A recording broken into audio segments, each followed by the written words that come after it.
Malayo pa pero malayo na. Ika nga, healing their inner child ang maraming netizen na proud na ibinahagi ang kanilang small to big achievements sa social media.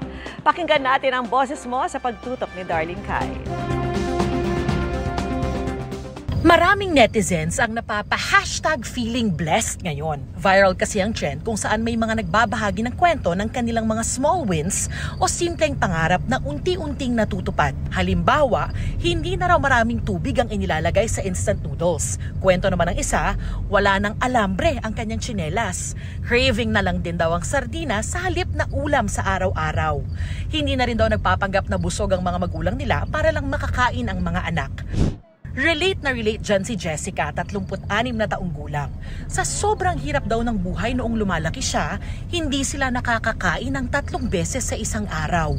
Ang damit nga raw nila galing pa sa relief goods mula sa simbahan. Hindi raw kasi sapat ang kita ng kanyang nanay sa pagtitinda ng merienda at kanyang tatay na construction worker. Naranasan ko na yung magdildil ng asin sa kanin, yung pinagprituhan ng toyo, iaano sa kanin para lang makakain kami. Once po na may natira doon sa paninda namin na tinitinda, yun yung kinakain namin ng gabihan. Paano kung wala? Wala. Hindi man siya nakapagtapos ng pag-aaral, nagkaroon naman siya ng magandang trabaho bilang sales representative. Kaya ngayon, nakakain na niya ang mga pagkaing pinapangarap niya lang matikman. Sabi, one day mabibili ko din yun. Ngayon? Nabibili ko na po yun. Masaya po. Kasi doon sa pinagpaguran ko siya galing eh. Simple para sa iba, pero para sa mga lumaking kapos sa buhay, napakalaking bagay na. Sa mga time po na yun, yung mismong ultimong mga chichirya lang na kahit 7 pesos po talaga, medyo mahirap po talaga sa amin. Pero as nung tumagal po, ngayon po, medyo naka-asenso na po talaga kami. So, yung mga ganong bagay po, within reach na po talaga namin. Bata pa lang ako, naghiram-hiram na po ang cellphone. Ngayon po may trabaho na po ako, nakakabili na po ang cellphone. Dati po nagbabay po ako, ngayon nakamotor na. Base sa datos ng Philippine Statistics Authority o PSA, nabawasan na raw talaga ang bilang ng mahihirap sa paglipas sa mga taon. Bumaba ang kabuang bilang ng mga pamilyang Pilipino na itinuturing na mahirap o yung kumikita ng mas mababa sa poverty threshold na 13,873 pesos kada buwan. Pero ibig sabihin pa rin yan, halos 18 milyong Pilipino o halos 3 milyong pamilya ang mahirap. Kaya masasabi raw ni Jessica na mahirap pa rin ang buhay. Kung inunlad po, konti lang. Kasi kung sasabing inunlad, meron na ako naipundar na ganito. Pero hanggang ngayon po still nangungupahan pa rin kami. Ipangarap ko pa rin yung makabili kami ng sarili naming bahay. Gayunman, malaki na raw ang inusad at yan ang labis niyang ipinagpapasalamat. Kaya kahit malayo pa, malayo na. Message ko po sa mga kagaya ko dati, huwag sumuko. Go lang. Pagsikapan yung buhay kasi hindi naman permanente na nandyan ka. Para sa GMA Integrated News, Darlene Kai, nakatutok 24 oras. At eto, pakinggan naman natin ang mga ipinagpapasalamat ng ating mga kapuso online. Ang malayo pa pero malayo na moment ng isang netizen, hindi na kailangang mangutang ng bigas para may makain o di kaya'y manguha ng bukong ibebenta para may pamasahe sa eskwela. #blessed din ang ilang di na naghihintay ng birthday celebration para lang makakain ng spaghetti, Shanghai o cake. Kung dati naman problema ang ulam, para sa ilang netizen, hindi na yan iniisip gaya ng panghihingi ng malunggay sa kapitbahay o pagbabudget ng isang delata ng sardinas para sa pamilyang may 6 na miyembro. Makatulong naman sa pamilya financially ang achieve ng ilan. Meron ding going strong sa kanilang fitness journey at pangarap na travel na napupuntahan na. Pero higit pa sa lahat ng yan, para sa isang netizen, every gising is a blessing na dapat araw-araw ipinagpapasalamat. Mga kapuso, pwede mo rin iparinig ang boses mo sa social media accounts ng 24 oras. Inimbestigahan ngayon ng komite sa Senado ang nagkalat na pekeng PWD card na inaalok at ibinibenta pa umano online. Bukod sa bilyong-bilyong pisong nawawalang pera sa gobyerno, apektado rin pati ang kita ng mga establisimento ng nabibiktima nito. Nakatutok si Mav Gonzalez. Hindi maliit ang diskwentong nakukuha sa mga establishmento gamit ang Person with Disability Card. Pero daing ng mga nagnenegosyo, tila naaabuso na raw ito dahil sa mga taong nagpapanggap lamang na may disability. It is not uncommon for us to have a table of 10 people. Everyone will have a PWD card. It's very regularly seen. 100% PWD card usage. We've had cases where husband and wife have the same serial number with their PWD card and they claim it's a conjugal disability. Meron din daw kaso ng piloto na may PWD card dahil sa problema sa mata. We've had pilots who would give PWD cards for visual disability. In other words, they are legally blind pilot. Ang issue iniimbestigahan ng Senate Committee on Ways and Means. Kahit ang chairman nito na si Senador Win Gatchalian, may alam na kaduda-dudang paggamit ng PWD card na nakuha sa LGU sa kaduda-dudang paraan. Ako, my experience, to be honest about it, may mga kaibigan ako na manginginom pero may PWD ID. Ayon kay Gatchalian, noong 2023 pa lang, tinatayang 88 billion ang nawala sa gobyerno. The 88 billion is in the form of taxes because they don't pay VAT, lesser income tax because the businesses are filing deductibility. So 88 billion is forgone. Nawawala yan sa gobyerno. In terms of discounts being given by establishments, it's 166 billion pesos being given by establishments. Ang pinaka-apektado raw dito ang mga restaurant. I fail to see the significance of why a person with disability is allowed to claim a 20% discount for a 25,000 peso bottle of whiskey or a 6,000 peso steak. This inevitably will force us to raise prices. And when we raise prices, the effect will be to harm the persons with disabilities themselves. Sabi rin ng Department of Finance, malamang magtaas ng presyo ang mga kainan dahil sa nangyayari. If the system is abused with these discounts, then the only way to recoup those losses is by putting a higher price. Sa research ng opisina ni Gatchalian, mahigit 8.5 million ang gumagamit ng peking PWD card sa bansa. Sa Valenzuela City, taga City Hall pa ang nahuling nagbebenta ng peking PWD card. In other words, may naglalako Opo. nung fake PWD IDs. Yes po. Pero ang claim nila, akala nila totoo. Totoo po. Kasi yung taong nag-offer ay alam po nilang related sa City Hall. Nasa 500 hanggang 2,500 pesos daw ang bentahan ng PWD card. Sa Quezon City, online na ang bentahan. Facebook market and through the help of our PDAO officers, we inquire with them as to their PWD ID and we entrap them upon delivering the fake ID. Umaaray na rin ang mga supermarket kung saan may 5% discount ang PWDs dahil mahirap mag-check kung totoo nga ang PWD card. Hiling ng mga establishmento, sana gawing iisa na lang ang itsura ng card para madali matunto ng mga peke. Sana rin daw magkaroon ng digital registry para real-time ma-check kung lehitimo ang isang PWD card. Para sa GMA Integrated News, Mav Gonzalez, nakatutok, 24 oras. Mga kapuso, ngayong malapit na ang kabi-kabilang handaan, doble ingat sa mga nabibiling sangkap na pangluto.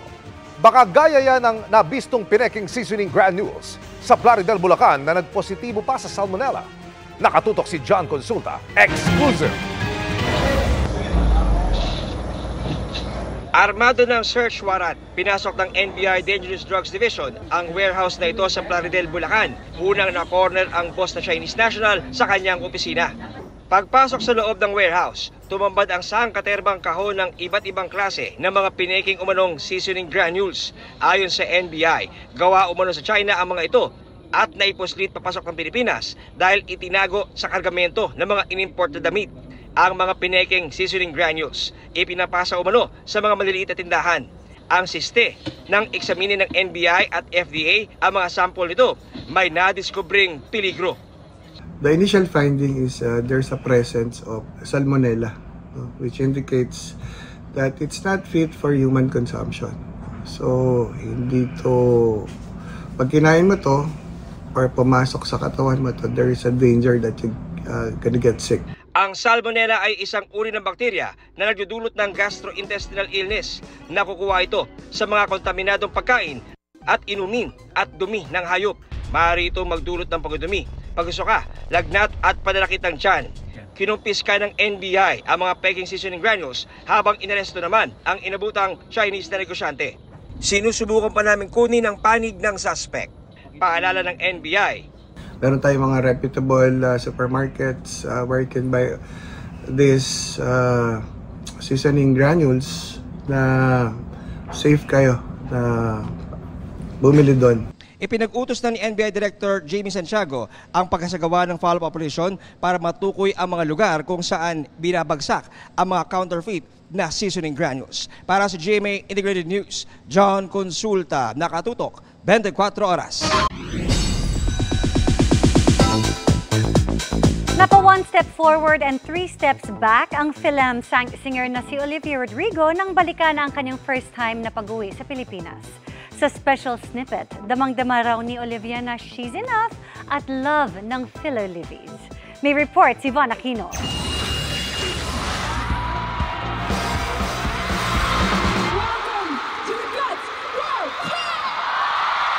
Fellow Livies, do you get deja vu? 2 months after ng successful God's World Tour Manila Star Show ng Filipino-American singer na si Olivia Rodrigo. Binalikan niya ang kanyang memorable first trip sa Pilipinas. Shinare ni Olivia ang kanyang side trip sa Intramuros with her Pinoy dad. Always been on my bucket list. I've always wanted to come here for as long as I can remember. Ang kanilang father-daughter bonding, pagbabike. I'm just so happy to be here. It feels really awesome. Hindi rin mawawala sa kanyang fun trip ang Pinoy food trip. The Voodoo fight is ready. We say, attack. Or we go... Of course, hindi makukumpleto ang meal kung walang... So basically, halo-halo is mixed. My favorite dessert is halo-halo.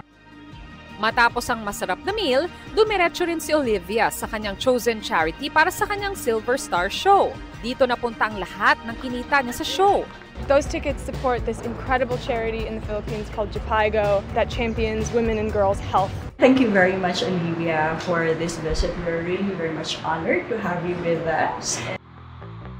Bago ang show day, I'm a little nervous, but I'm so excited.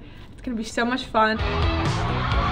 Ramdam na ramdam daw niya ang love and support ng Pinoy fans sa labas pa lang ng arena.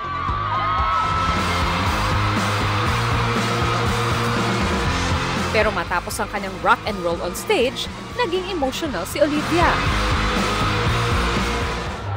I was just thinking about my family the whole time. I don't know, it's just beautiful, and I'm so grateful. And I'm so grateful that everyone came, and it was so much fun. And I just feel like the luckiest girl that ever lived. Para sa GMA Integrated News, Von Aquino, nakatutok. Thanks for watching. 24 oras. Nangangamba ang isang Vietnamese na dating empleyado ng Pogo sa Pampanga sa magiging estado ng kanyang anak. Hindi pa rin daw kasi naayos ang dokumento nito para madala niya sa Vietnam at hindi maiwan dito sa bansa. Yan ang tinutukan ni Sandra Aguinaldo. Sa pasilidad ng Presidential Anti-Organized Crime Commission o PAOC, may isang bata na kinagigiliwan ng mga empleyado.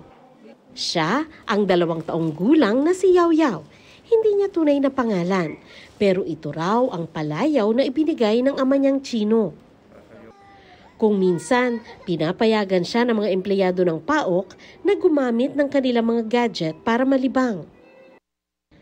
Dahil si Yaw Yaw, mistulan ding nakakulong, kasama ng kanyang inang si Lucky, isang Vietnamese na naghihintay ng deportation pabalik ng Vietnam. Dating empleyado ng Pogo sa Pampanga at Cebu si Lucky, hanggang sa abutan ng PAOC raid sa Fontana sa Clark, Pampanga. Namomroblema ngayon si Lucky dahil wala pang sapat na dokumento si Yaw Yaw para maisama niya sa Vietnam. Ang ama ni Yaw Yaw na Chino na-deport na sa China 7 buwan na ang nakalilipas. Ang sigurado raw, gagawin ni Lucky ang lahat para hindi sila magkahiwalay ng anak. 如果他在这里，我在这里，如果我走，跟他走，不行。Yaw Yaw leave, she will leave, and then if Yaw Yaw stay here, you will stay here too.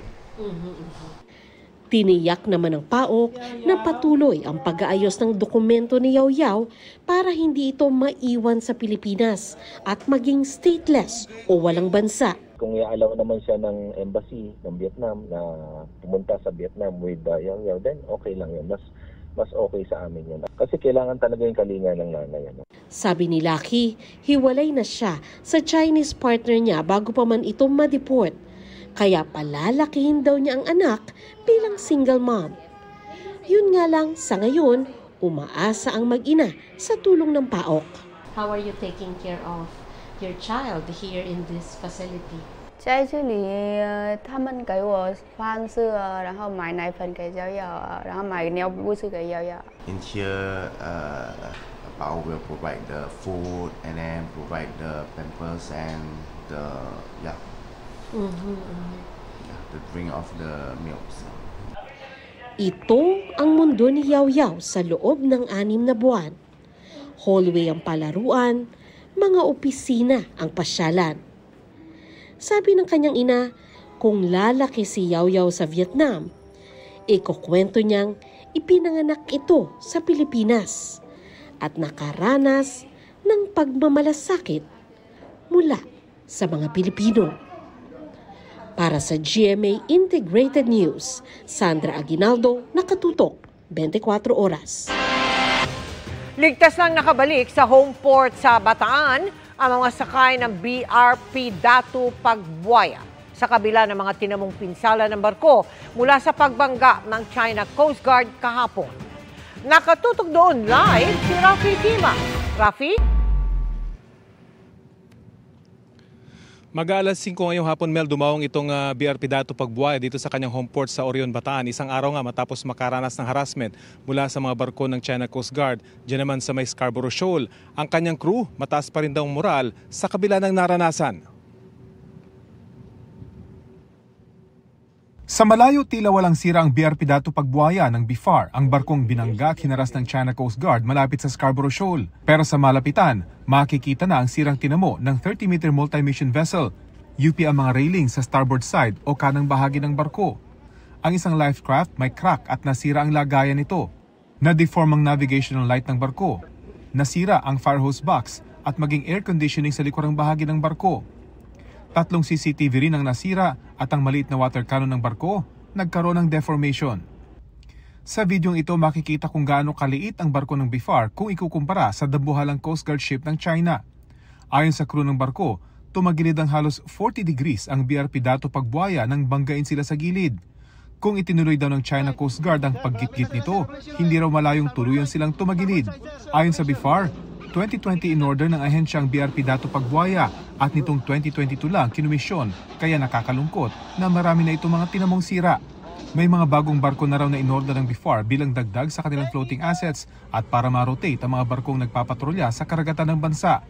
Pagtitiyak ng BIFAR, mas magiging matibay ang mga barkong ito, handa para sa kanilang pagpapatrolya at pagharap sa mga barko ng China Coast Guard sa West Philippine Sea. Hopefully by next year madagdagan ang ating mga floating assets at in terms of quality ay sinisiguro din naman natin na di kalidad ng mga materials or yung mismong pagkakagawa ng barko ay matibay nang sa gayon ay mas nagagamit natin ito ng mas mahusay.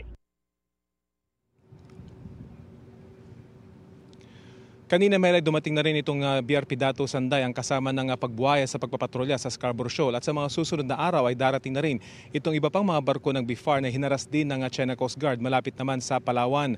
Ayon sa BIFAR, ipapaubayan na raw nila sa DFA kung hihingi ng danyos ang Pilipinas dahil sa mga tinamong sira ng kanilang mga barko dahil sa harassment ng China Coast Guard. Yan ang latest mula dito sa Orion, Bataan. Mel? Maraming salamat sa iyo, Rafi Tima. Only a few weeks to go at masisilayan na natin sa big screen ang bagong offering ng GMA Pictures at entry sa MMFF na Green Bones.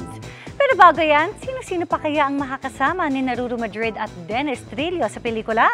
Kilalanin natin sila sa chika ni Lars Santiago.